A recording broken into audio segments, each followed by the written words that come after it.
प्राचीन समय की बात है जिस समय एक ज्योतिमयी प्रकाश ने इस पृथ्वी पर एक नया आदर्श दिखाया था।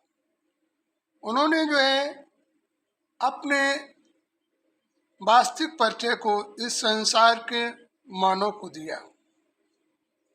वो परमात्मा शिव जो इस संसार पर जिसने मानव श्रेष्ठ की रचना की, इस पृथ्वी सूर्य चंद्रमा सितारों की भी रचना की, वो इस पृथ्वी पर इन काम क्रोध लोभ अहंकार 5 विकारों को भी उसी ने जन्म दिया और मानव सृष्टि को भी उसी ने जन्म दिया।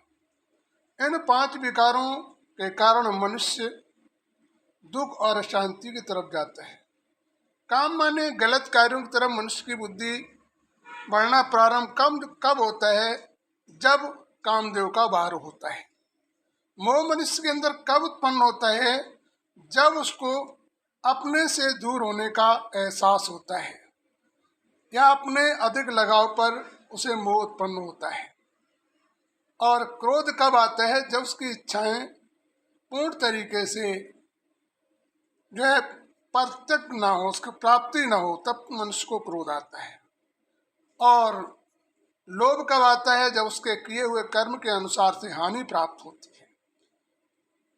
अहंकार जब मनुष्य को समझता है कि हम पैसे वाले हैं, हमारे पास व्यवस्थाएं हैं, हम ताकतवंद हैं, तो इस प्रकार से मनुष्य को मोह आता है।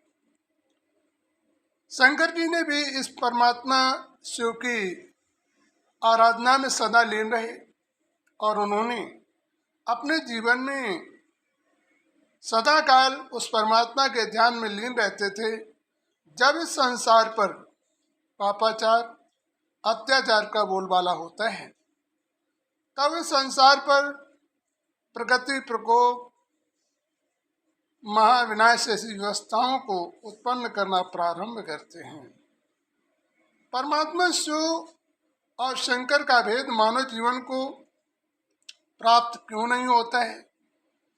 क्योंकि जो है परमात्मा शिव जब इस पृथ्वी पर आते हैं, उस समय परमात्मा जो है मानव सृष्टि को पुनः सत्य में परिवर्तित करने के लिए देव योनि में मनुष्य को जाने का मार्ग देते हैं।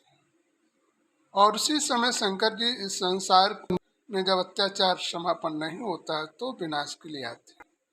वो इस संसार में प्रकृति प्रकोप भूकंप भूचाल ऐसी व्यवस्थाओं को फैला के इस संसार का महाप्रलयकार करते हैं।